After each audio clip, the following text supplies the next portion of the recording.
Churchill. I'm pretty sure all of you know what I did already, but I also have a Nobel Prize for journalism.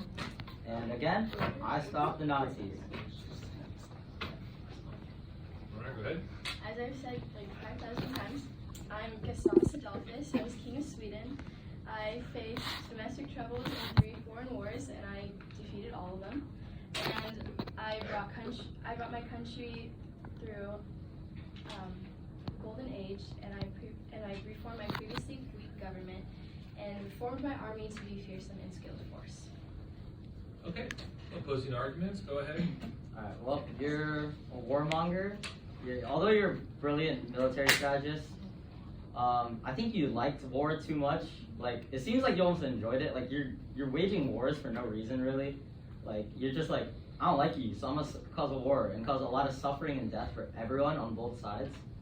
And you didn't really like religion a lot, so like, you hated the Catholics, and you also burned people on sticks because they were accused of witchcraft. So, yes, being a good war leader is one thing. It's not the only factor in deciding if you're a good leader. Your people suffered, other people suffered. It's almost like everyone around you gets hurt or just dies. Okay, rebuttal. So I needed to fight those wars to establish my country. If I didn't fight in those wars, people would see Sweden as a weak country. So I think I did what I needed to do to make my country great. And for the witchcraft, I don't think I've ever heard of that. But if I did, I was just following the trends.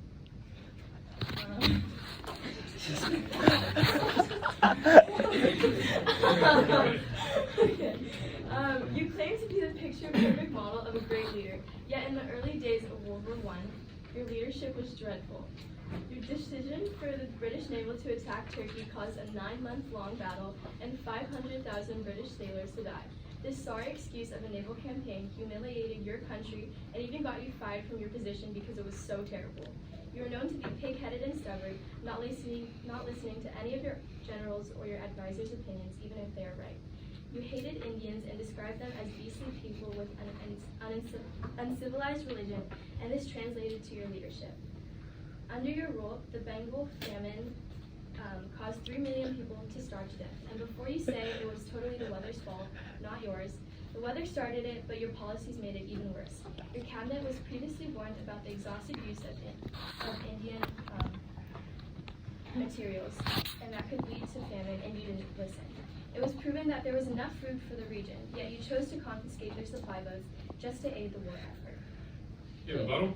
So, the Bengal famine, you're saying 3 million died? That's not a thing. Only 1 million died, right? That's not as bad. And, okay, you're saying the weather, yes, the weather started it, right? I wasn't in charge most of the time. I gave it to someone else. That's not my problem. Yes, I was there, but I did take a lot of measures to address it. Yes, I knew it was happening. I gave them food, and I saw a lot of relief efforts, okay? And I tried to save everyone. And you're saying I'm racist? Again, all 6 people that I beat have all said racist, Bengal famine, and I beat them all, okay? I am not racist. Indian people are great.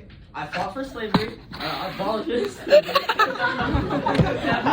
I fought for the rights of minorities, you know? So, and you're also saying, oh, I didn't listen to my advisors. Why would I listen to them? I beat Hitler. I don't need to listen to them. I already won. I can win without them, right? And although I wasn't perfect, and I held some views that are now considered outdated, there's plenty of strong evidence to suggest that I wasn't racist, and I was committed to fighting for equality and human rights for all people. All right, closing. Winston, go ahead. Bring it down. This is it, both of you. Come on, the last final one. Kindness, generosity, compassion, and humility. These are all things you are not. You're a violent, unjustified, power-crazed, anti-Semitic control freak. I am without a doubt a far superior leader than you. As the Prime Minister of the United Kingdom during World War II, I demonstrated remarkable courage, fortitude, strategic thinking in the face of unimaginable misfortune. I rallied my people with my inspiring speeches, united the Allied forces against the Nazis, and ultimately emerged victorious in the war. On the other hand, you, while undoubtedly a competent military commander, you pale in history, while you, Gustavus Adolphus, are a mere footnote to me. Someone who thinks otherwise simply does not understand the gravity of the situation and the sheer magnitude of my accomplishments. Rosie?